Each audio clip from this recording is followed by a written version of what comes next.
vamos a suponer así, más lo que se desperdicia, tendría que ser igual o es igual a al material que ingresa. Y si no es igual, algo pasó en el medio, que a veces pasa. Eso se los dejo a consideración de ustedes. Pero la ley de conservación de la materia, por lo menos esta, siempre se cumple. No es que yo, o sea, que yo la, ¿cómo se llama? La salte o que no la cumpla, no es problema de la ley, sino es la decisión mía. Bueno, esas son cosas que luego hay que tenerlo presente.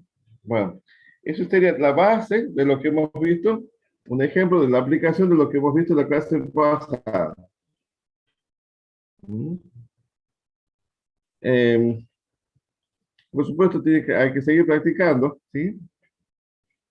Y ahora vamos a perfeccionar. O sea, ahora, ¿qué pasó? A ver, sigamos. ¿Por qué se llaman modelos clásicos? Porque se basan ya en su momento, en la teoría de la física clásica, que muchos de los que están en física clásica, lo que están viendo ahora en física 2, ¿no? ¿Están haciendo física 2, no? Pregunto. Sí, profe, física 2. ¿Con quién están cursando? Seré con Claudia. Claudia, la profesora Claudia. Enrique, sí. Sí, sí, profe. Ajá.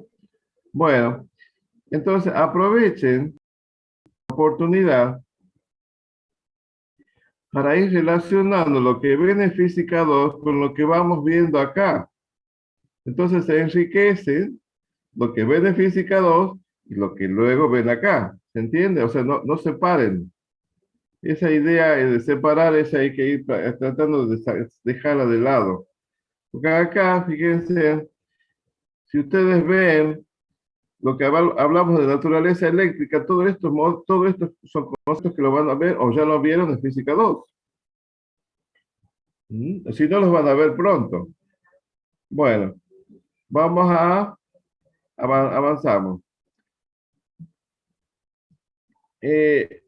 Bueno, ya hemos hablado de la teoría atómica de Dalton, digamos, todo lo que desarrolló, lo que hemos avanzado, lo que se puede avanzar, pero como todas las cosas, en la medida que uno avanza, también hay preguntas que no me alcanza, lo que sé no me alcanza para contestar.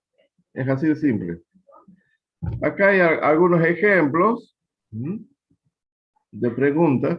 Fíjense encima cuando yo empiezo a preguntar los por qué.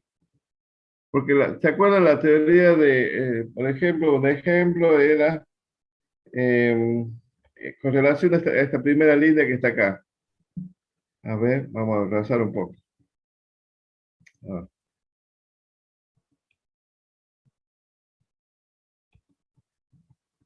marcador. Con respecto a este, ¿ves? ¿Se acuerdan la ley de las combinaciones constantes? Decía, los átomos, los compuestos, la relación, por ejemplo, de masas de los elementos que forman un compuesto es constante. Bueno, sí, está bien. Y ese es el hecho experimental. Va quedando. O sea, eso es lo que yo digo, bueno, esto es lo que se ve, punto. ¿Mm? Otro ejemplo, la teoría de las proporciones múltiples de Dalton. Hago las cuentas, bueno, eso lo pueden hacer luego en los ejercicios, bueno, pero ese es el hecho. Se van dando cuenta la diferencia. O por ejemplo, otra pregunta, que está acá, la tercera. O bien otra, que está acá. ¿Mm? O sea, cuando aparece esta cuestión, esa pregunta, ¿por qué la teoría de Dalton no me alcanza? No está mal, pero es incompleta. Esa es la idea. ¿Mm? Entonces hay que seguir avanzando sobre el el modelo atómico, el modelo cómo son los átomos. Otra pregunta que o hecho experimental que se da, que sería no es que se daba, se sigue dando, es este tema de los fenómenos eléctricos. ¿Mm? Ya a esta altura, ustedes, o o de chicos, ya seguramente alguien nos enseñó, lo hicimos por este fenómeno, por ejemplo. ¿Mm? Si quieren, también uno lo puede hacer. Bueno, ustedes lo pueden hacer en el laboratorio, capaz, de física. Pero después viene, ¿y por qué? ¿Se dan cuenta? O sea, este es el hecho experimental. Miren en el tiempo que estamos. Entonces, una explicación aproximada, este tema de decir, bueno, la electricidad eh, es un fenómeno físico, o sea, acuérdense del concepto de transformación física, originado por cargas eléctricas. Eso es lo que decía la primera explicación. Y genera estos fenómenos también que está acá. Bueno, pero esa sería como la primera explicación. Otros hechos experimentales es esto.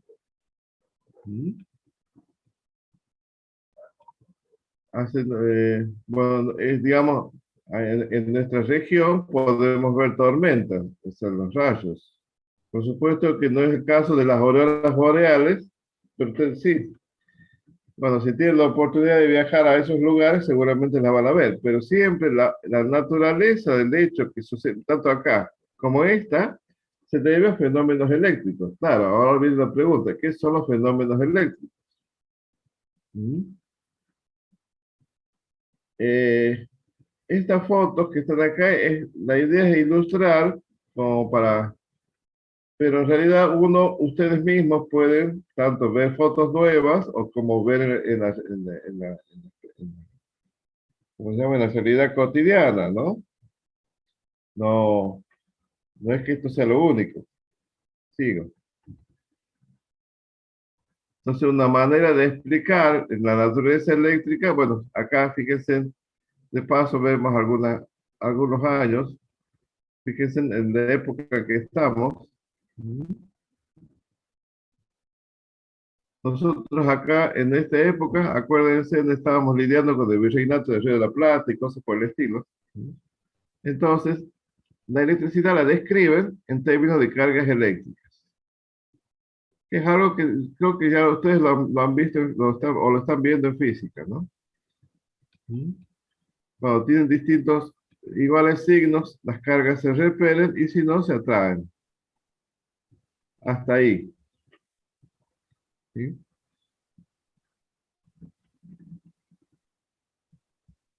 Ahora viene la pregunta. Siempre está esta pregunta, ¿no? ¿A qué se debe o por qué, ¿no? Todavía no sé. Sigo. Ejemplos, bueno, algunas experiencias, ¿ven? Si bien no es que para que se memoricen todas las experiencias estas, pero ven el camino que ha recorrido la gente para ir descubriendo las pruebas sobre la estructura atómica. ¿Mm? Este es otro ejemplo. O sea, acá, por ejemplo, este señor David empezó a ver que había una relación entre electricidad y la fuerza que une los compuestos químicos. Pero claro, no son hechos. O sea, hechos que van como tejiendo, ¿sí?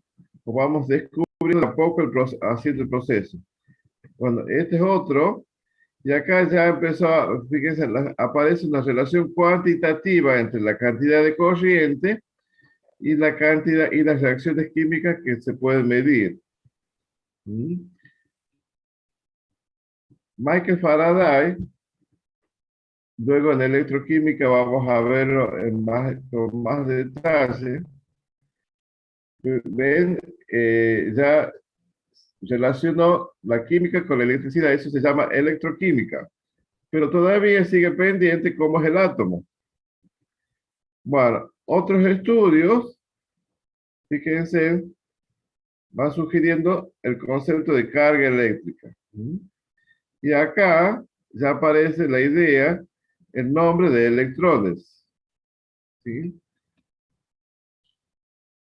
Por supuesto que esto es un resumen. Si alguien tiene interés, luego, cómo ha sido el proceso de forma más detallada, bueno, puede buscarlo, ¿no? También es interesante. Sigamos adelante. Entonces, en base a las experiencias anteriores y al desarrollo también de la física y de la tecnología, se pudo hacer lo que se llama los experimentos con tubos de rayos. ¿Sí? O sea, esto no se hizo de un día para el otro, ¿no? Eso es importante que vayamos comprendiendo. El tubo de rayos, que es el tubo de vidrio, contiene un gas a muy baja presión, o sea, un número muy bajo de moles, eso se refiere. Entonces yo aplico un voltaje alto, fluye la corriente y en el cátodo, o sea, el cátodo se llama los electrodos donde está, que producen las cargas negativas. O sea, ¿qué se observa? Esta radiación. ¿Mm? Y se observa que viajan en línea recta. Bueno, hacia el ánodo. Bueno, vayamos viendo esto. Ejemplos. Este sería un ejemplo. Bueno, creo que fue uno de los que trabajó en este tema. Este es un laboratorio actual, ¿no? Este sería un ejemplo de un tubo de rayos catódicos, ¿no? Acá, no sé si llegan a ver, están las conexiones con el sistema eléctrico. Y por acá, esto que está aquí, es la salida al vacío, es una bomba de vacío para lograr que tenga muy baja presión dentro del sistema. Y acá, esto que ven acá, sería el rayo. ¿Cuál sería? El rayo catódico, vamos a llamarle por ahora. Todavía no sé de qué se trata la naturaleza de ese rayo. ¿Ven? Es como que vamos descubriendo de a poco qué va sucediendo. Entonces uno va experimentando sobre esto. ¿Mm? Entonces, una primera experiencia, si yo coloco un objeto en la trayectoria, ¿qué hace? Se proyecta una sombra. Ese es el hecho experimental. Se proyecta una sombra. Oh, mira, mira. Es como decir, mira lo que está pasando, pero siempre viene la pregunta, ¿por qué? Entonces, la sombra, ¿esto qué es? Por qué se origina la sombra? Esta sombra muestra que los rayos que yo estoy viendo viajan en línea recta, o sea, ¿Mm? Los rayos del cátodo, o sea, del cátodo salen así, ¿Mm? Y van al ánodo, esto es por un lado. O sea que ya me va diciendo cómo viajan los rayos, eso es por un lado. O sea, el primer paso. Y además, sugieren esto, que debería tener carga negativa. Entonces, luego lo tengo que probar a esto, ¿no? O sea, una cosa, eso, digamos, esta experiencia nos puede servir como para reflexionar, digamos, algunos indicios me dan, por ejemplo, vamos a suponer, debería tener carga negativa, pero debería, no es deben, hay que probarlo. Entonces, ¿qué sucede? Cuando estos rayos se someten a la acción de campos eléctricos, se desvían. Y eso se supone, y se desvían, depende de la dirección en que se desvíen, van a estar cargados. Esa sería la sugerencia de estas experiencias. Acá están los dibujos, ¿ven? Este es el concepto de la sombra, ¿ven? Yo pongo el objeto acá, eso que vimos hace un ratito, y me genera la sombra aquí, ¿ven? Entonces esto significa que el rayo me está viajando en esta dirección. Si este es el negativo, está viajando hacia el lado positivo. O sea que acá, ¿esto qué va a estar diciendo? Que los rayos tendrían carga negativa. Lo pongo así en modo potencial. Y acá yo pongo un imán y el rayo se desvía. ¿Qué significa? Eso ustedes lo han visto o lo van a ver, si la radiación, el rayo está cargado, va a ser desviado por un campo magnético. Si no fuera así, el campo magnético no lo afecta. Entonces ya me va diciendo que el rayo o sea, el rayo catódico que se observa acá, está cargado. Y parece cargado eléctricamente. Y parece, vamos a decirlo así por ahora, que sería cargado negativamente, según lo que dicen estos experimentos. ¿Se va entendiendo la idea? No sé si ustedes han podido o pueden hacer algunos prácticos en física 2. Pregunto, ¿pueden hacerlo? De paso. ¿Hacen prácticas experimentales en física 2 o no?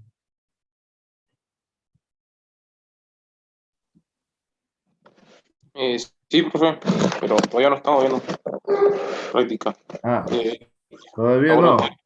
No, todavía no. Bueno, digamos, si pudieran, cuando puedan hacerlo, no sé si van a llegar a ver estos temas, pero bueno, ya algunas ideas con respecto a las teorías clásicas del electromagnetismo, hasta acá, si se ven, no sé si ya han empezado a cursar algunas cosas básicas. Todavía esto está relacionado con las teorías clásicas, ¿no? O sea, lo que van a ver en física 2. ¿Mm? Digamos, estos son como los hechos experimentales. No, todavía no sé por qué. O sea, ese sería como, imagine que uno está investigando estos temas y me sucede esto, y bueno, entonces me encuentro con esta realidad. Cuando yo me encuentro, después viene el proceso de entender lo que sucede. Se va entendiendo el proceso. ¿Mm? Sigamos adelante. Bueno, acá está otra forma de ver lo que hemos visto hace un ratito. Si este es el cátodo, acá van a salir las cargas negativas. Todavía no sé. Haz de electrones, ¿ves? Hacia el lado positivo. ¿Se acuerdan que el positivo con el negativo se atrae? Al revés. Negativo. ¿Mm? De acá, en esta pantalla, se detecta. Bueno, van derecho. Ese, cuando yo pongo esta cruz aquí, por ejemplo, se hace la sombra, entonces esto comprueba que el haz o el rayo, vamos a decirlo por ahora, va en recto. Eso por un lado. Sigamos. Otro experimento. Se desvía, por ejemplo, si este se llama campo eléctrico. Fíjense, si este es el negativo y este es negativo, va a tender a rechazar el campo con el mismo signo y se atrae hacia el positivo. O sea que esto me va diciendo una pista que los rayos tienen carga eléctrica negativa. Todavía no sé cuánto. O sea, ya sé un poquito más. Acá, con el imán, se desvía en este sentido. O sea que eso comprueba lo que en la experiencia anterior. Estos rayos tienen carga eléctrica negativa. ¿Qué otra cosa más? Si se pone una paleta acá, se observa que esta paleta gira. Entonces, ¿qué vamos diciendo? Si la paleta gira, eso lo pueden hacer ustedes mismos, aunque sea una paletita de juguete, qué sé yo, o el ventilador. Ahí tiene un ejemplo. por qué se mueve el ventilador cuando yo lo enciendo? Un ejemplo simple.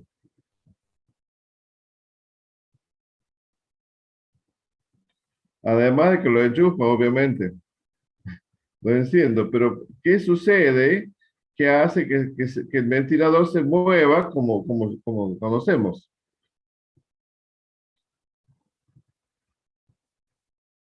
Meta, intenten una respuesta.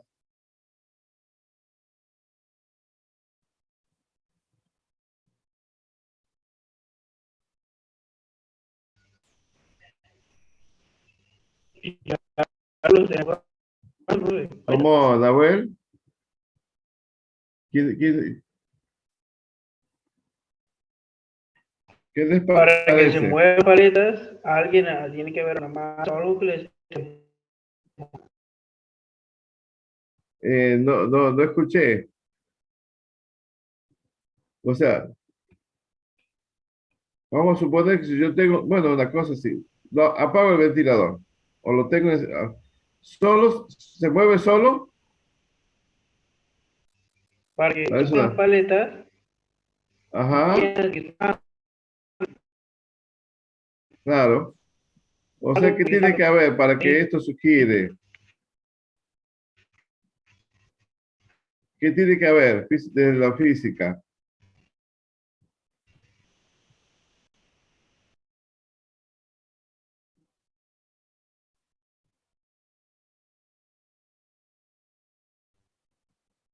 Esta pregunta, bueno, bueno, sigue adelante. Para que yo mueva algo, según la primera, a ver, la segunda ley de Newton, ¿qué tiene que pasar? Física uno.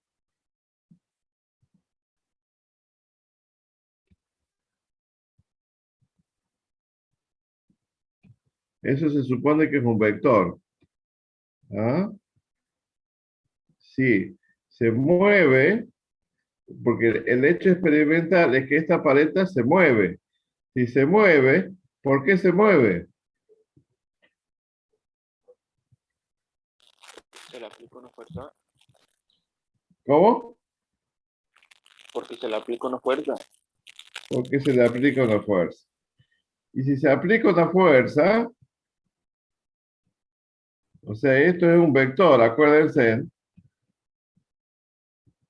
¿Quién va a aplicar la fuerza? Ya estamos dentro del tubo.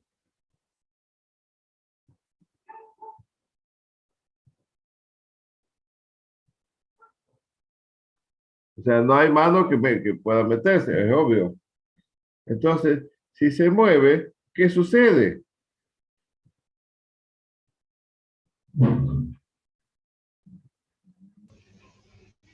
por se mueve, profe.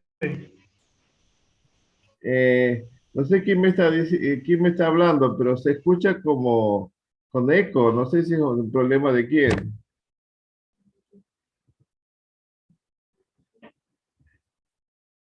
O sea, la pregunta sería, ¿la segunda ley de Newton cuál es? A ver si alguien me la dicta.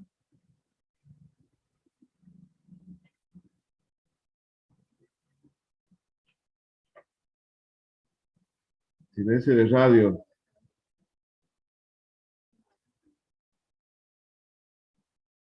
Bueno, sigo porque si no se nos va la mañana. Este A que es, ¿mm? O sea, si esta es distinta de cero, o sea, se mueve, si se mueve, porque quiere decir que en realidad acá pasa algo. F multiplicado por D, que es la distancia, que es la, genera un momento, ¿cómo se llama? F, un momento torsor, que hace que la paleta se mueva. Pero resulta que significa, si hay una fuerza, esta, ¿quién ha movido? ¿Quién produce la fuerza? ¿O qué lo produce? Vamos a decir, los mismos rayos, por ahora. Pero estos rayos, para que esto sea mayor que cero, necesariamente, ¿quién tiene que ser mayor que cero?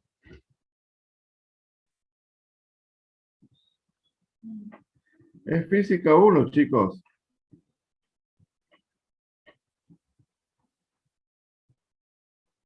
Bueno, la idea sería que ustedes participen. Si esto sucede, quiere decir que la radiación que estoy midiendo acá tiene masa. Es así de simple. ¿Ah? Esto tiene una masa. O sea que yo acá voy a... Ya, entonces yo, en síntesis, ¿qué estoy teniendo? La carga de esos rayos es negativa por toda la experiencia que hemos demostrado y además tiene masa. O sea que tiene una carga que no sé el valor y tiene una masa que tampoco sé. En esta figura que ven acá sería la experiencia en un electrodo, en un sistema real, ¿no? O sea, así se mueven los electrodos. Está diseñado este sistema para que se mueva de esta manera. ¿Mm? O sea que esto ya hay un equipo parecido en física, creo que en el laboratorio de física.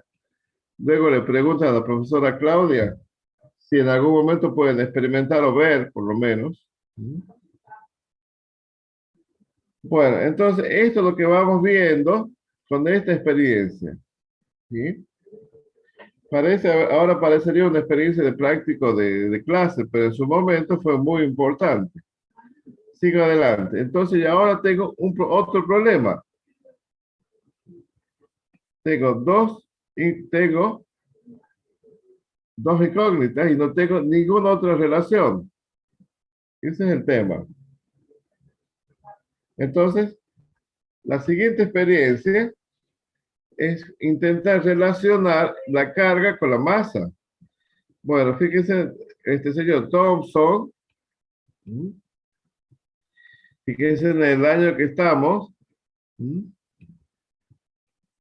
trabajando juntos, por supuesto, o por lo menos en forma paralela,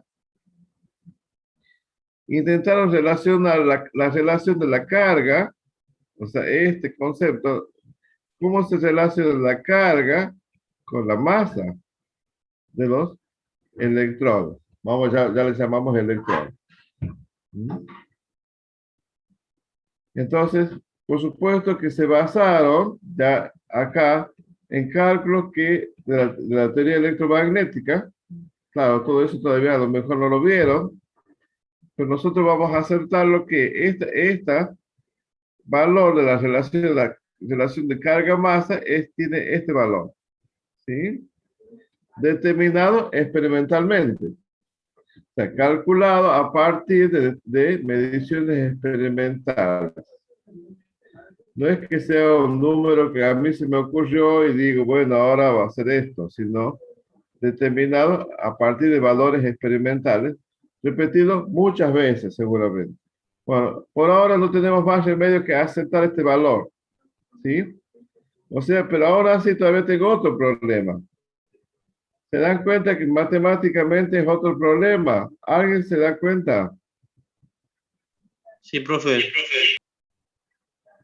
¿Y cuál es el problema?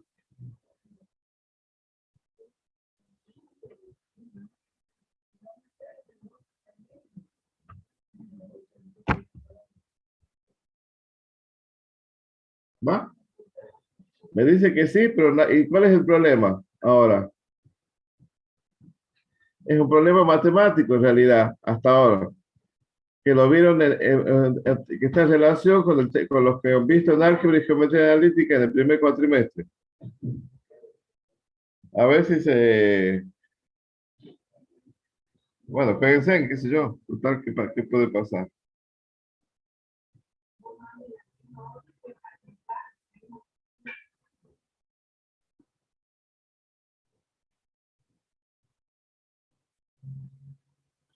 ¿Ya se dieron cuenta cuál es el problema o no? No sería que tendríamos una ecuación con dos incógnitas. ¿Ay, cómo? No sería que el problema en sí es que hay una ecuación con dos incógnitas. Claro, exacto. Yo tengo, claro, tengo esto, dos incógnitas y una sola ecuación. Entonces, ¿qué tengo que hacer?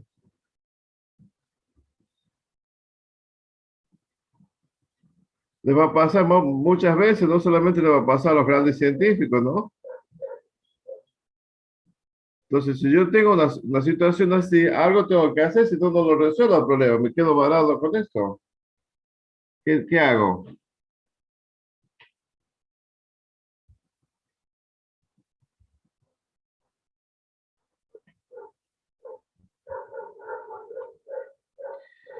De alguna manera o de otra, tengo que poder descubrir la otra ecuación, ¿sí? En el campo de las matemáticas, bueno, los matemáticos tal vez con fundamentos teóricos logran descubrir la otra ecuación, pero acá ni los matemáticos podrían hacerlo porque necesitan de otras herramientas. ¿Qué sería la experimentación? ¿Sí? Ahora bien, hay una cuestión que es importante. Este número que está acá, fíjense, va a ser siempre constante, ¿ah?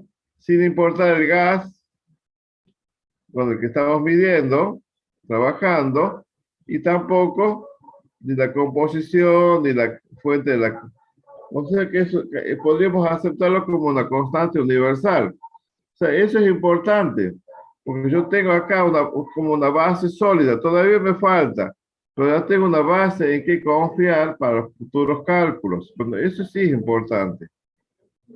Pero entonces ahora yo tengo que descubrir la otra ecuación o diseñar el experimento para calcular el otro valor, o E o M. Y acá viene otro, ¿qué calculo? ¿E o M? A ver qué les parece a ustedes. Jueguense. ¿Por dónde me conviene hacer? ¿Tratar de calcular la carga o tratar de calcular la masa? La carga. Ajá. ¿Por qué? ¿Cómo? ¿Será más sencillo que la masa?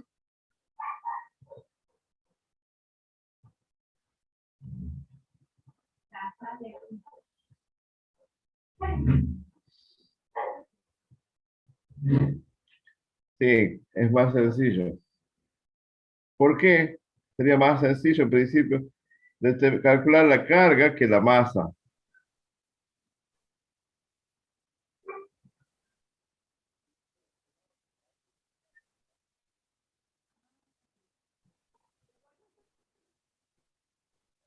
Y bueno, no sabemos, fíjense, ese electrón parece una cosa tan pequeña que ni siquiera la puedo detectar con una balanza.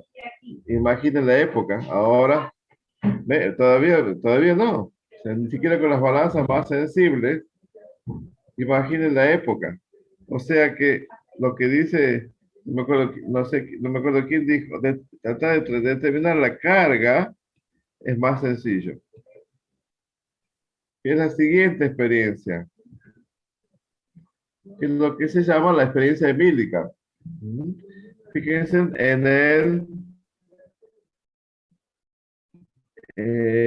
acá estaba, en el 1909.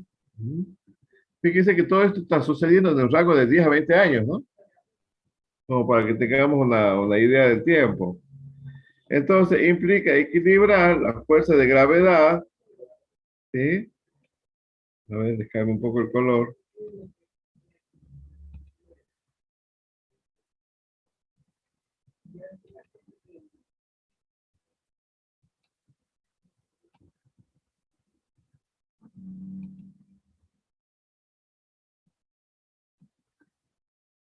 Entonces, implica equilibrar la fuerza de gravedad. Ustedes ya conocen. ¿Qué pasa? La fuerza de gravedad que tiene, ¿qué característica tiene? y las fuerzas eléctricas. O sea, yo tengo que, bueno, Millikan y Fletcher inventaron el equipo para poder hacer esto. O sea que todo eso no estaba hecho. Entonces, ¿qué hicieron? Acá les muestro. En un equipo similar a este, que en realidad este segundo es una pieza de museo, una foto que, bueno, que encontré. Este sería el equipo original de Millikan. Y ¿cómo sería el procedimiento que hicieron? Con un pulverizador o el atomizador, eso que usamos parecido para ¿viste? Salinizar la superficie, que eso ya es común en las casas. Pulverizamos aceite, bueno, pulverizó aceite o alguna sustancia. Acá algunas gotitas caen por el agujero que hicieron acá, pero estas chapas que están acá están conectadas a un campo eléctrico o a una fuente de energía. Acá se ve la caída de las gotas. En principio, si el equipo está apagado, las gotas caen. Es así de simple. Ahora,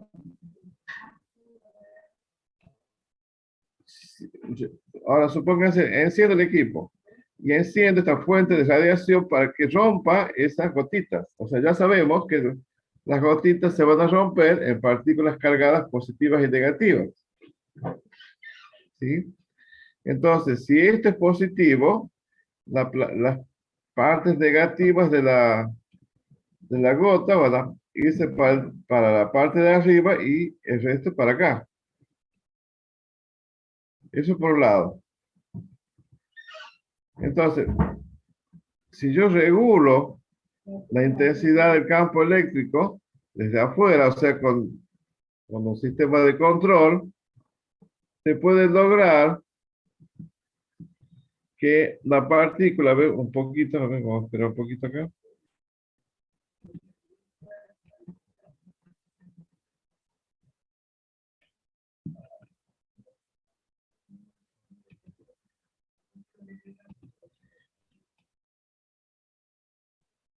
Este sería bueno, regulando, yo puedo equilibrar la fuerza de gravedad, acá, esta es la fuerza de gravedad, con la fuerza eléctrica.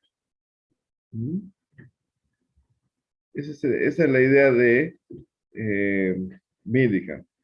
Entonces, esta relación, o sea, el campo eléctrico que manejan acá, ¿sí?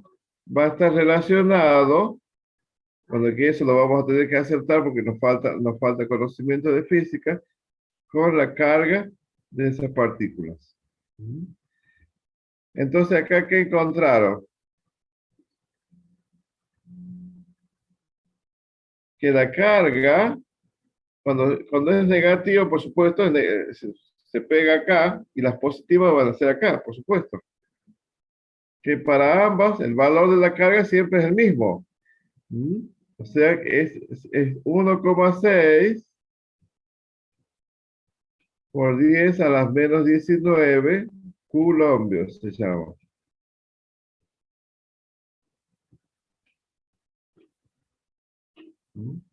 Entonces, con este equipo, entonces ahora,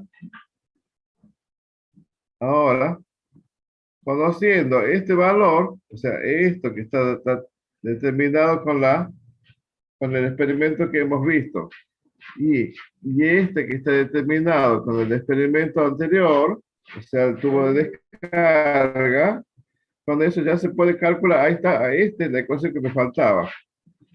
Ya puedo calcular la masa del electrón.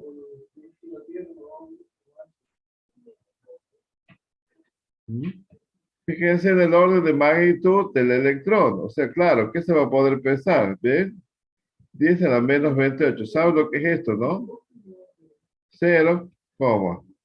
Bueno, 28 ceros. Y recién el número. En cuarto, en kilogramos, ¿no? En gramos, perdón.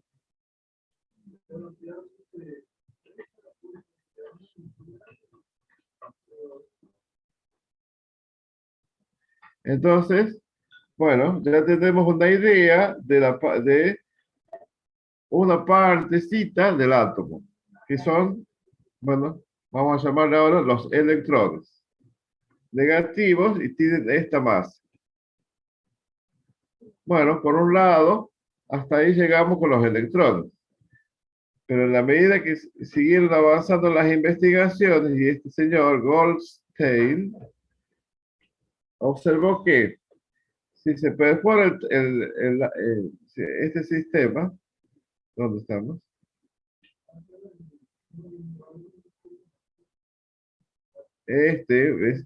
O sea, sobre este tubo de rayos catódicos, bueno, ahora le hago agujeros. Ahí está acá.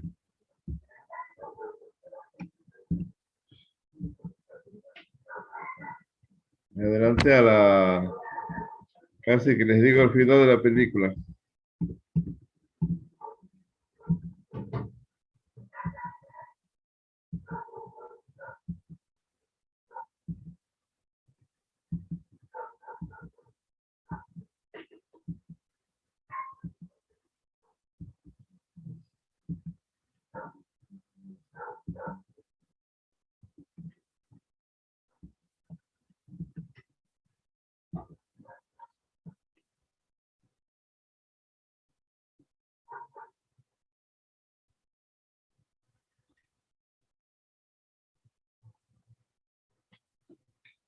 Ahí estamos.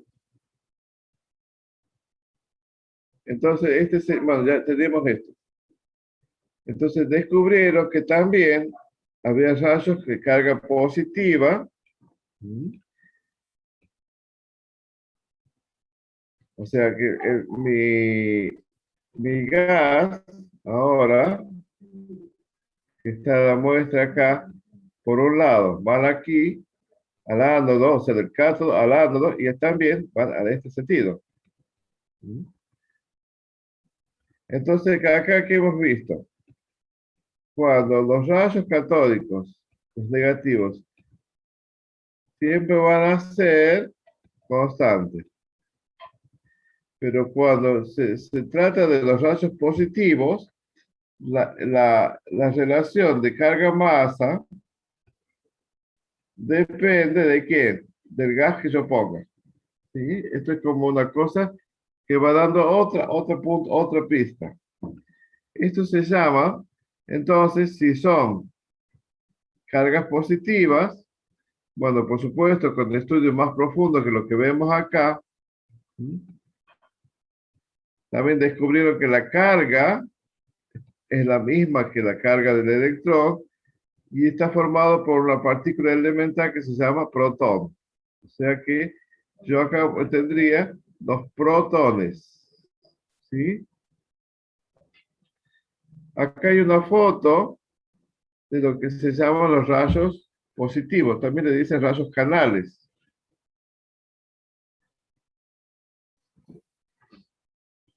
Bueno, esto me va dando otra cuestión. ¿Por qué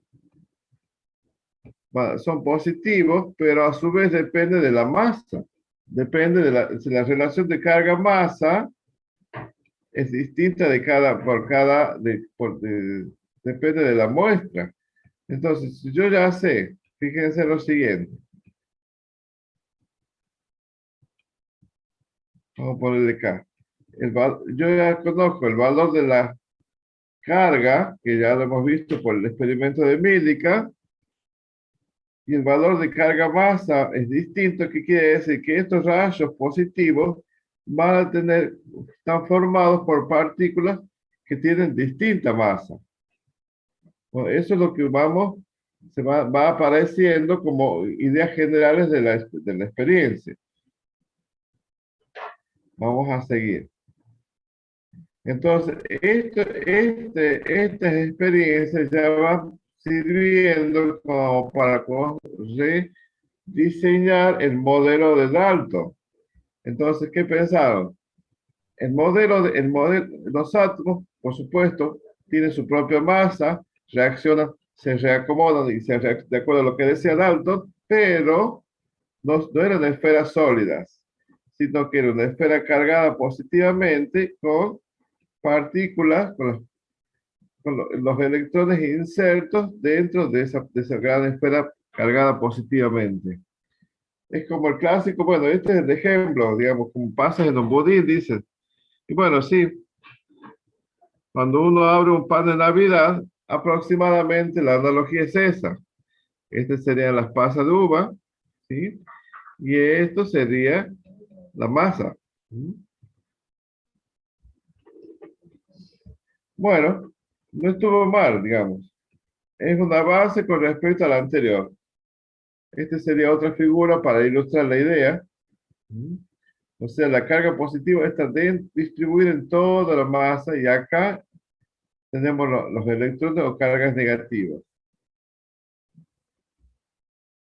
Pero bueno, fíjense, acá hay una palabrita que dice puede visualizarse. O sea que yo me podría imaginar que el átomo es así, en función de la experiencia, pero nada más. Hasta que yo no tenga una prueba contundente de que el átomo es así, es como decir, me imagino. Bueno, esa idea también vayamos aprendiendo, ¿no? Yo puedo tener por ejemplo, con respecto a un problema, puedo tener una serie de pruebas, pero hasta que pruebas me dice que podría ser de determinada manera, ¿sí? Pero hasta que no tengo una prueba evidente, es solo una posibilidad. Acá sería más o menos lo mismo. Bueno, entonces, vamos a dejarlo en suspenso el modelito este por ahora. La gente siguió trabajando. Muchas cosas ya se podía explicar en la electricidad, por ejemplo. Algunos fenómenos eléctricos ya se podían explicar.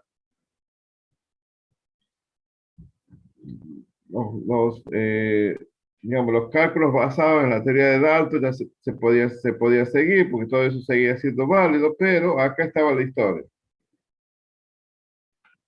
Paralelamente, miren el año, si uno hace una revisión de la historia, fíjense que muchos son experiencias casi del mismo tiempo. Cuando hace la experiencia de esta manera, ¿sí?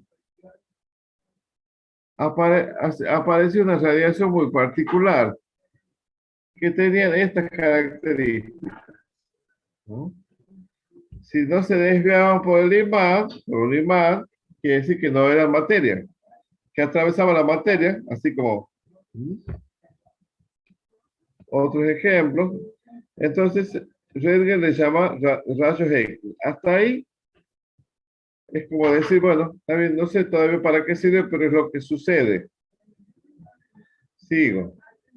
Esto sería digamos, diseño del tubo de descarga teniendo presente esta placa. Entonces, mi radiación X sería esta. Y acá tenemos un ejemplo creo que es una pieza de museo no sé si un equipo similar al que usó Röntgen. Bueno, sigamos adelante. Pero resulta que este sirve como base fíjense en esto, los rayos X los aplicamos nosotros, ¿no? Acá están los rayos X, todavía no sé de qué se trata, atraviesa los tejidos blandos, ¿ves? Pero los duros no, serían los huesos. Bueno, a esta altura de nuestras vidas ya todos hemos pasado por el radiólogo, ¿no? O sea que la experiencia esta ya la tenemos. Bueno, eso por un lado. Lo dejamos en suspenso. Fíjense que estamos dejando en suspenso el modelo de Thomson, los rayos X, todavía. Parecería que no hay relación, ¿no? Ya vamos a ver. Otra experiencia que va apareciendo es esta idea. O sea, así como yo puedo generar radiación de alta energía con el tubo, ese tubo de descarga, también aparecieron sustancias o descubrieron sustancias que emiten radiación, pero espontáneamente. ¿Ah?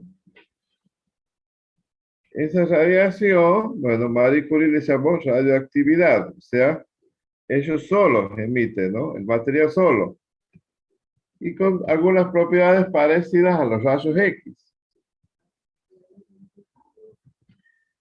Entonces, al descomponer, o sea, analizar la radiación, o sea, los rayos emitidos, encontraron que tenían este tipo de rayos. Las partículas alfa, estos, los rayos beta y los rayos gamma. Fíjense, sin carga, sin carga. Sería una cosa parecida a esto, o sea, ¿cómo se llama? Una sustancia radioactiva se descompone sola, ¿sí? Sí. Y entonces emite radiación. Por eso es el peligro de las sustancias radiactivas cuando contaminan, por ejemplo, lo que contamina al ambiente es la radiación.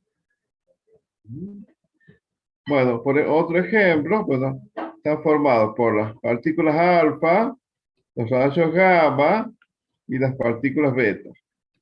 Ya vamos a ver por qué son tan peligrosas este rayo gamma, en la clase que viene. Todavía tómenlo como que es un hecho, un hecho. Entonces ya de forma, o sea, los científicos de la época decidieron decir, a ver, usemos las partículas alfa como herramienta para seguir investigando la naturaleza del átomo.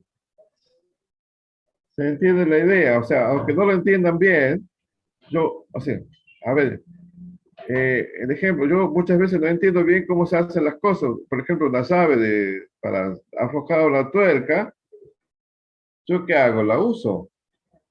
Ahora mismo, estamos usando internet y estamos usando toda la tecnología, pero de ahí a que la entendamos realmente es otro tema. O sea, nosotros somos usuarios. Bueno, Rutherford en su momento hizo lo mismo. ¿Sí? Usó estas partículas alfa para decir, mira, puedo usar para investigar sobre la estructura del átomo. Eso sería más o menos la idea. Entonces, con esta base, desarrollaron un experimento para pensar, a ver cómo podría ser realmente el átomo. Entonces, sería una cosa así. ¿Ok?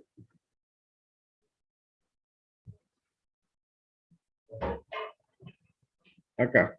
Ya después vuelvo para atrás. Entonces, yo tengo la fuente radioactiva que genera partículas alfa, una placa de oro, y acá estaría la placa detectora. O sea, que se ve como destellos. Bueno, entonces, vuelvo un poquito.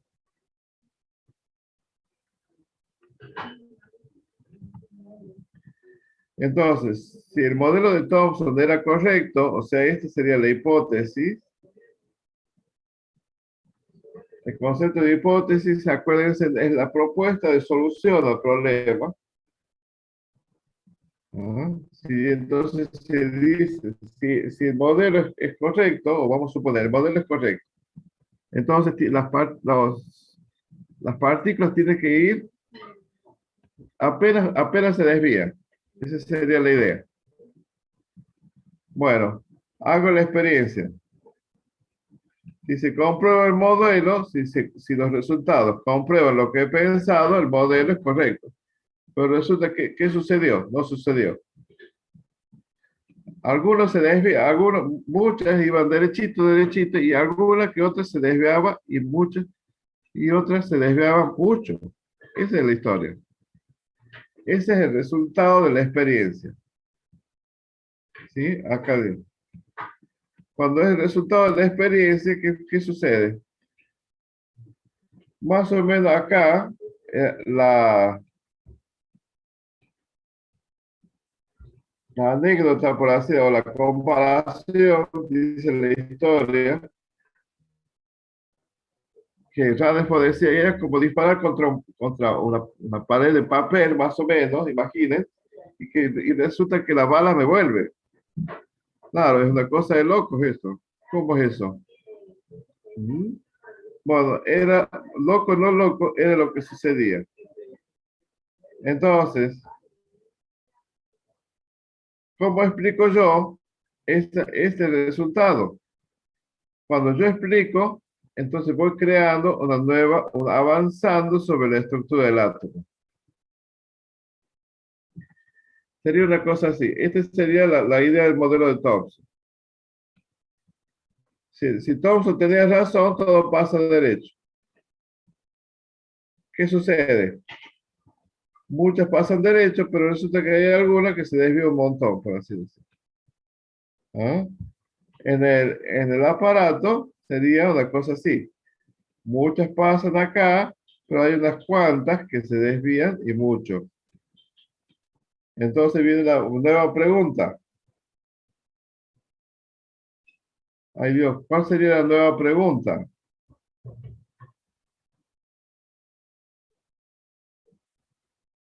Esa es pregunta de examen. ¿Qué tendría que preguntarse ante una circunstancia así?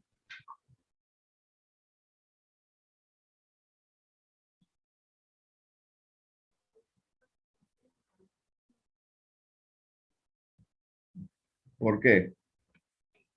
Esa es la pregunta.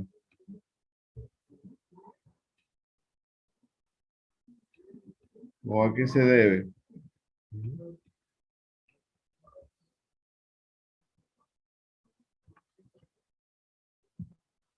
Entonces, ¿por qué? Una interpretación de ese resultado, es decir, la mayoría del átomo es hueco, es vacío. ¿Sí? Por eso pasa derecho.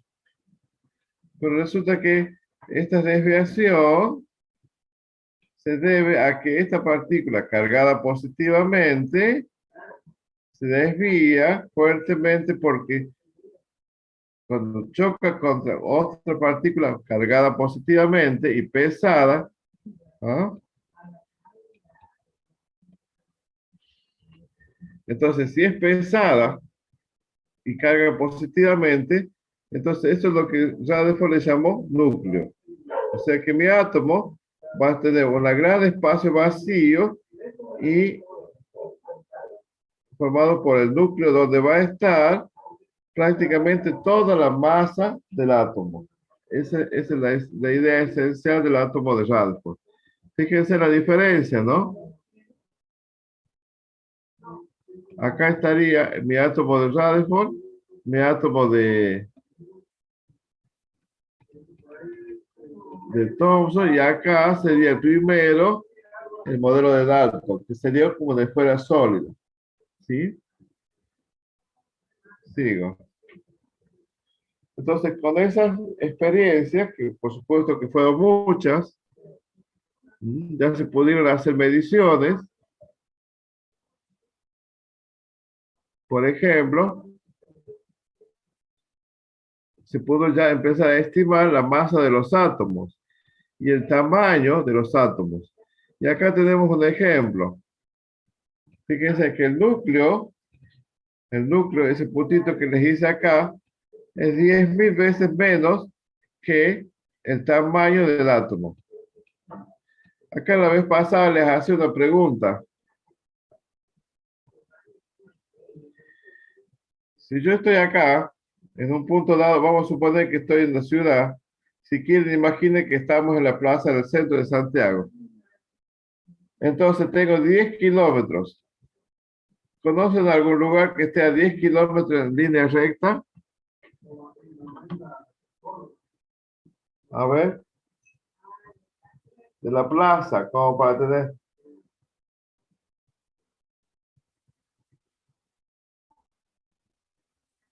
Alguien que sugiera algo.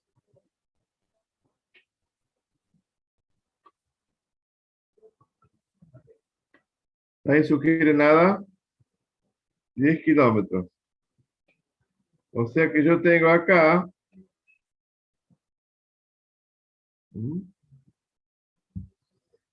A ver, por ejemplo, si yo, todos conocemos a la UNCE, ¿no? La UNCE hacia el sur, 10 kilómetros, ¿qué es? ¿Qué hay? ¿Alguien sabe?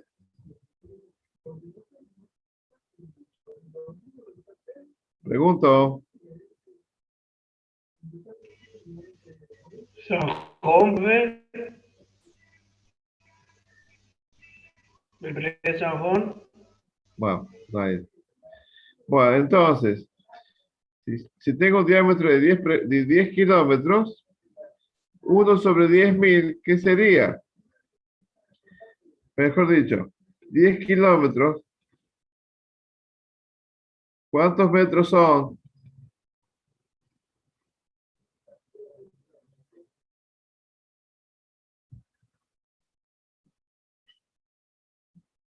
10.000. Y nadie dice nada. Bueno, son 10.000 metros, ¿no? 10.000 metros. Entonces, 1/10.000 metros, ¿qué sería? Si estos son 10.000 metros,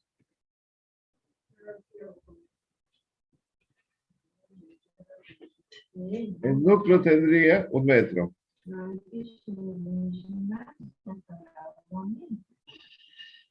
¿No? Esa sería aproximadamente la relación. Digamos, ustedes con esta idea aproximada ya puedo ir a, si quieren, si yo mido, imagínense si tenemos un átomo de 1 metro, por supuesto que es una idea fantasiosa, ¿cuánto sería mi núcleo? Como para que tengamos una idea del tamaño que estamos trabajando, de la relación de tamaños. Eso es importante que hagan el ejercicio, ¿no? Bueno, entonces ya tenemos una idea de la relación del tamaño del núcleo al átomo, ¿sí? Y además, ¿qué cosa? La masa del átomo se concentra en el núcleo, o sea, aquí, en este. Y el resto es prácticamente es vacío. ¿Qué otra cosa dice acá? El núcleo tiene una carga positiva, o sea que aquí yo estoy en el núcleo, se concentra toda la masa, tiene esta relación de tamaño con respecto al átomo y además es positivo. Eso por un lado. O sea que ya tenemos otra visión del átomo. Sigo. Bueno, por supuesto, siguiendo con los experimentos, un aspecto básico es siguieron, o sea, con la emisión de rayos X, ¿no? O sea, digamos, Moseley se le ocurrió estudiar los rayos X emitidos por varios elementos. Eso por un lado. Y por el otro lado,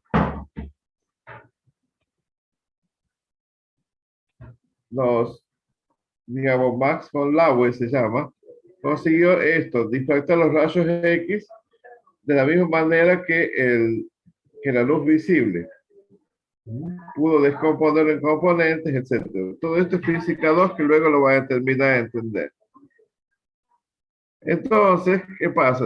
Con todo este camino, que a veces tal vez es un poco así abstracto para nosotros ahora, ¿qué encontraron? Que la frecuencia de los rayos X emitidos está relacionado con el número de cargas positivas que los elementos tienen en su núcleo. O sea, el número de cargas positivas van a ser ahora lo que llamamos protones. ¿Sí? Bueno, esto es un poco más, por supuesto, acá está resumido en 10 líneas, pero en realidad el camino ha sido largo. Nos vamos a quedar con esta idea fundamental. Cada elemento emite una frecuencia de rayos X y eso está relacionado con el número de protones, ¿sí? Del núcleo.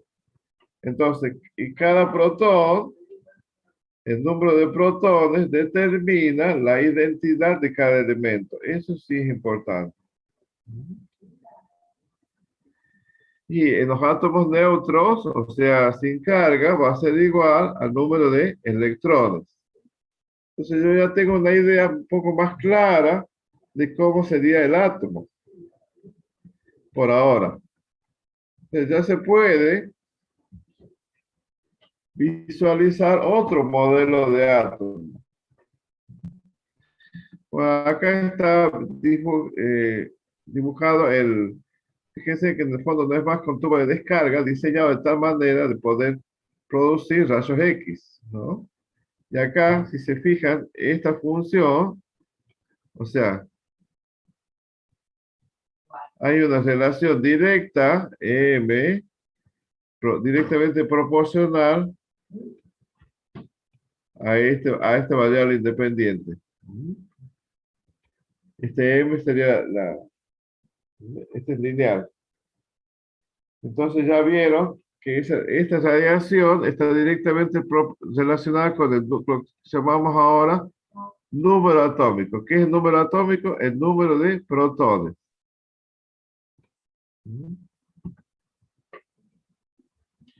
Bueno, eso por un lado. Ya tenemos.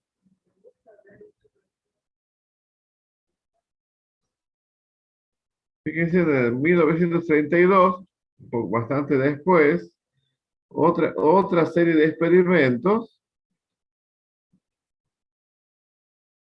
se encontraron que midiendo toda la energía emitida, la radiación era superior a la calculada según el modelo de Rutherford. Eso por un lado, o sea que es como una contradicción, ¿no? Pero la explicación quedaban explicados con la presencia de otra partícula que no había sido vista antes. ¿Qué cosa? Que no tiene carga eléctrica. Ese sería el hecho. Y esa partícula tiene más o menos la misma masa que los protones, pero no tiene carga. Y eso es lo que le llamó esta característica neutrones. Además, el neutrón permite explicar la estabilidad de los protones. Acuérdense que los protones son todos positivos. Entonces, si están demasiado juntos, van a tender a rechazarse, que es lo que hemos visto antes, hace un rato. Entonces, los neutrones hacen como si fuera una especie de colchón, vamos a decirlo de esa manera, que disminuye la fuerza de repulsión entre los protones, y lo que le permite a los átomos más grandes, vamos a hacerlo así, poder ser relativamente estables. Entonces, el átomo, ahora ya tenemos una idea, nos salteo esto, nuestro átomo va a estar formado en realidad, está experimentalmente probado por protones, acá está, y neutrones.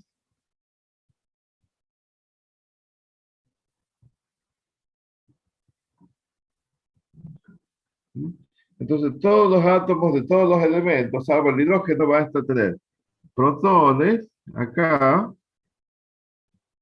y neutrones.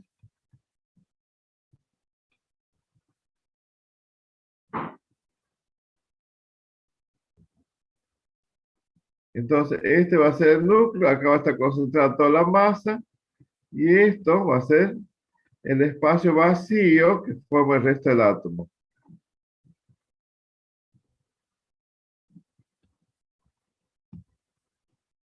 Entonces ya tenemos una idea, una síntesis de las masas, ¿ven?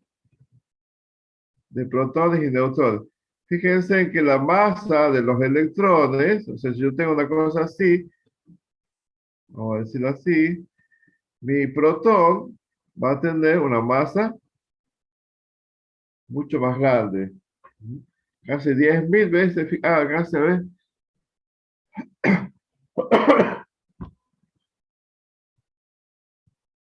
1,67 sobre 10 a ver, casi, sí, bastante, mucho más grande que los electrones. O sea que la contribución a la masa atómica del átomo, la del electrón, es prácticamente insignificante. Entonces, ¿cómo se llama? Yo tengo mi átomo, acá voy a estar los electrones, por supuesto, pero voy a estar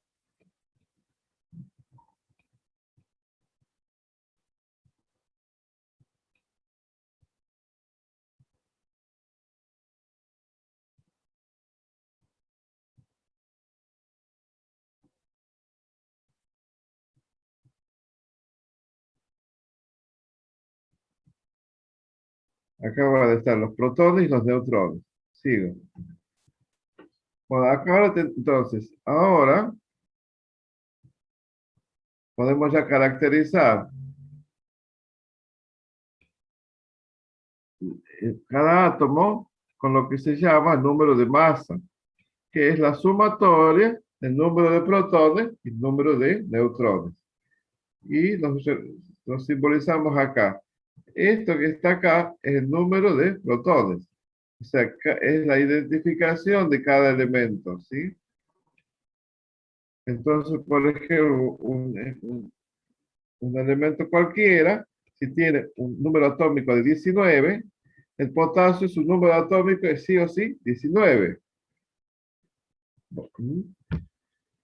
Va a tener 19 protones, eso significa. Y va a tener 19 electrones. Pero también su núcleo tiene un número atómico de 39, quiere decir que la diferencia van a ser los neutrones. O sea que el núcleo de potasio va a tener 19 protones, 20 neutrones y 19 electrones. El ion potasio, o sea, los iones cargados, ¿por qué es potasio? Porque va a seguir siendo potasio, ¿sí?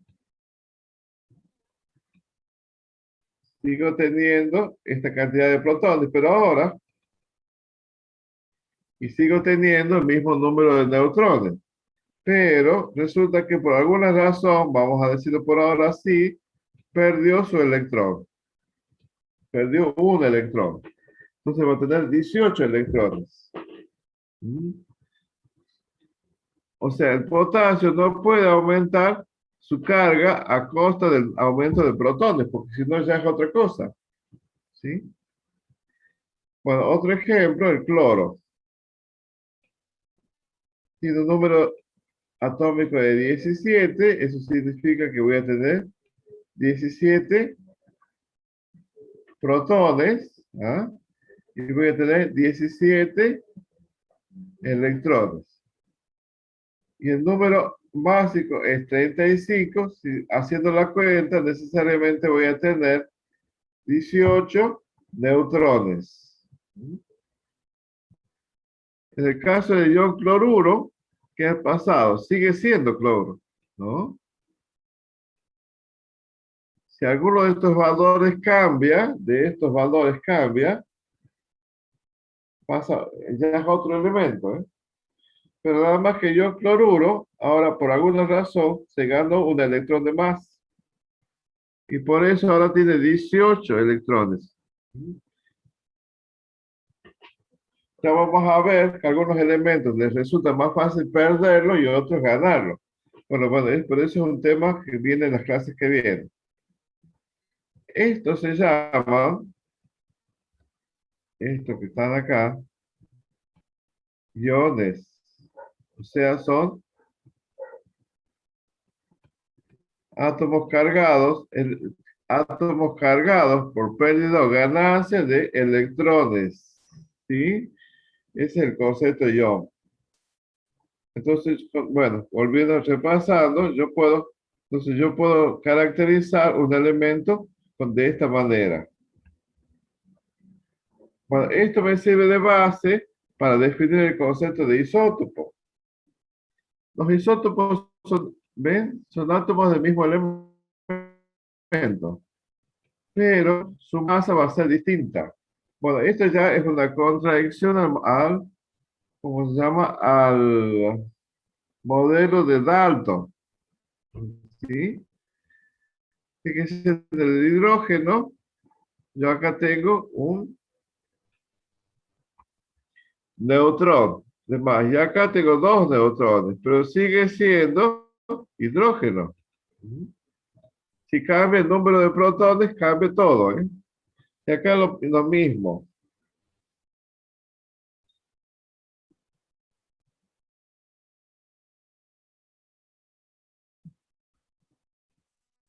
Para el átomo de carbono, voy a tener 6. Acá hay un error de dibujo, me parece, ya voy a verlo.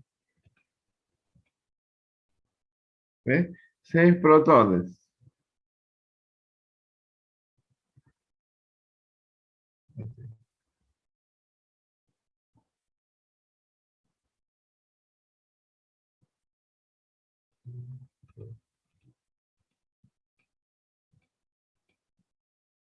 Los azules son dos neutrones.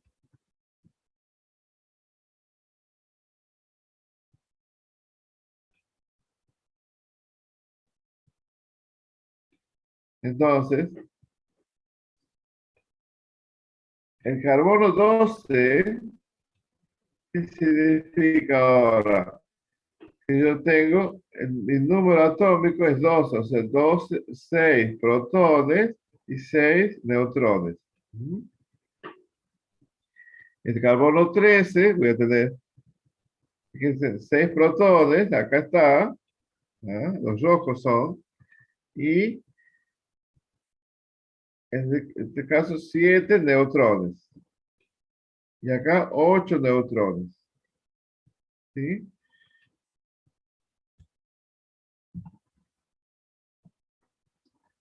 Los isótopos, bueno, juegan un rol importante en la química nuclear. En nuestro caso es mínimo, porque las propiedades químicas, que es lo que nosotros vamos a ver, solamente dependen de los protones y electrones. ¿Sí? En nuestro caso, los neutrones no participan de los cambios químicos. Por eso, digamos, hasta ahí, por eso los neutrones tienen su importancia en la determinación de la masa del átomo, pero no reacciona químicamente. Ahora, esto que llamamos acá se llama isótopo, eso lo dijimos. Cada isótopo contribuye con su masa de acuerdo a la abundancia con que está en la naturaleza. Entonces, la masa atómica relativa, que eso es lo que hemos visto la vez pasada, va a depender, o sea, no es la masa atómica relativa promedio que conocemos como el promedio, sino lo que se conoce como masa atómica ponderada. ¿Ves? Donde tiene en cuenta la abundancia o frecuencia de ese isótopo. Ejemplo, el carbono 12, fíjense, es casi, y el carbono 13, prácticamente la abundancia es casi cero. Por supuesto que acá tendríamos que incluir, si quisiéramos, vamos a suponer, capaz que sea 0,1 por el 14. La abundancia del isótopo 14, o sea que menos todavía que esto, o sea que prácticamente su aporte no es significativo. Entonces, por eso aquí predomina la masa atómica del carbono 12. En cambio aquí, fíjense en aquí, tenemos un poco más de carbono, de cobre 63, y un poco, bueno, un poco, digamos, no es insignificante, pero sería un 30% de carbono 65. Como estos, como predomina el cobre 63, la, la masa atómica va a ser 63,6.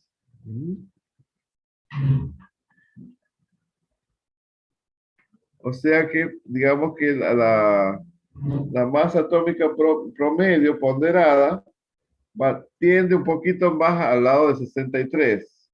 Fíjense que este número va a estar más cerca de quien más abundante se encuentra. Por eso en las tablas periódicas, luego ustedes van a ver, no, el número, no, la masa atómica no es exactamente un número entero. Se debe a esta razón.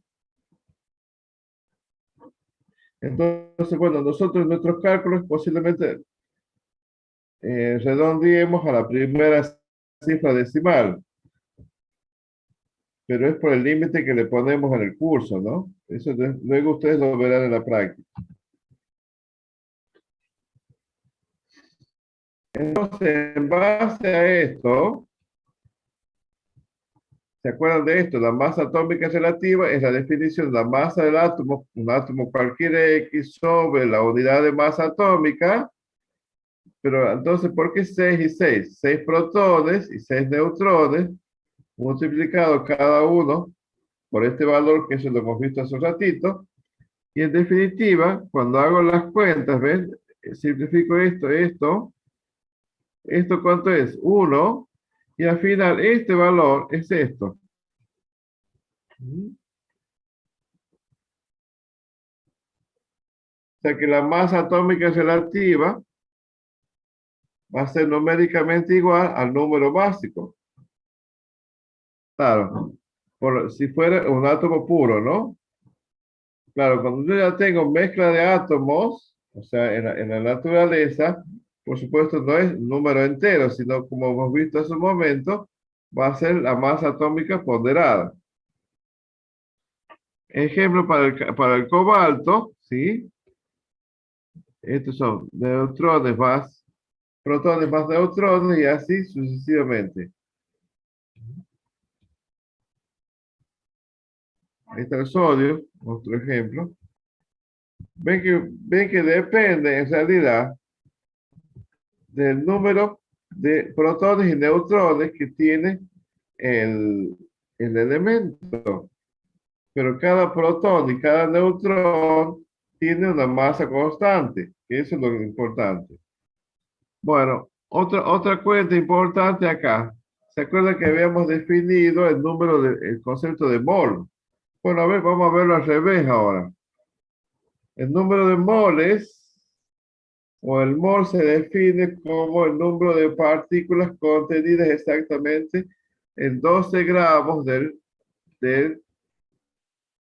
gramos de carbono 12. Así era la definición que hemos visto en la clase pasada. Entonces, la masa total vamos a decir, de una muestra de átomos, vamos a decir, de carbono, va a ser igual a al número de átomos por la masa de cada átomo, en definitiva. Bueno, ahora ya gasté 12 gramos. Y la masa de cada átomo va a ser igual a, ¿ven? 6 protones más 6 neutrones multiplicado por el valor que hemos calculado hace un rato. En definitiva, simplificamos esto y acá me va a salir, y paso luego, hago las cuentas, y miren, es el número que habíamos definido la clase pasada. Nada más acá está redondeada la primera cifra. Si hacemos la cuenta con otro elemento, por supuesto que el concepto teórico, la fórmula es la misma. hago la misma operación y llego al mismo resultado. En realidad, la unidad de masa atómica es esta. Es porque la unidad de masa atómica es la constante. Acuérdense. Entonces yo ya puedo, digamos, esta sería como la base o fortalece la base teórica de la definición de mol que hemos visto en la clase pasada. Bueno,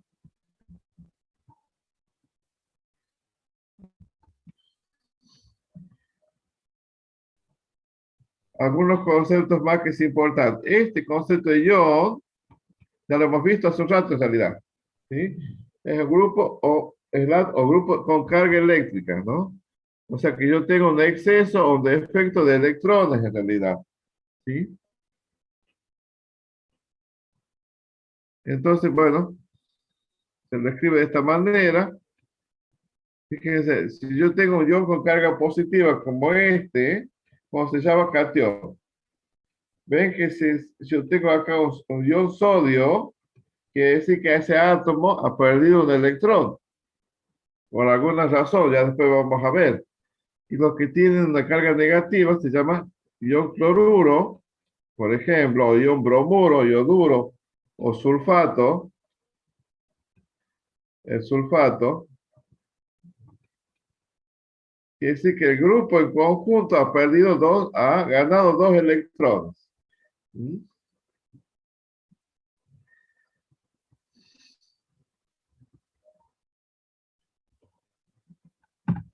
Sigo. Bueno, acá tenemos los nombres. Fíjense que muchas cosas ya las están viendo en nomenclatura, ¿ven? La forma de los cationes, la carga. Esta carga, acuérdense, viene originada por la diferencia de protones y neutrones. O sea que esto voy a tener, no es que tenga un protón de más, sino tengo un electrón de menos. Por eso tengo carga positiva. Y acá lo mismo. Y acá, fíjense que la mayoría de los aniones, bueno, todos los aniones tienen un electrón de más, uno o dos electrones de más. Con respecto al compuesto neutro, ¿no? Y de acá con esto ya tranquilamente, todo esto ya se va completando la visión para armar los compuestos y lo que han visto en nomenclatura en la primera clase. Bueno, todo esto, fíjense, hemos llegado con el modelo de Rutherford o Rutherford-Chadwick, como quieran llamarle. Bueno, uno de los problemas que había era este. Bueno, Chadwick, al descubrir la presencia de los neutrones, digamos, resuelve, por lo menos parcialmente, si yo tengo un neutrón acá,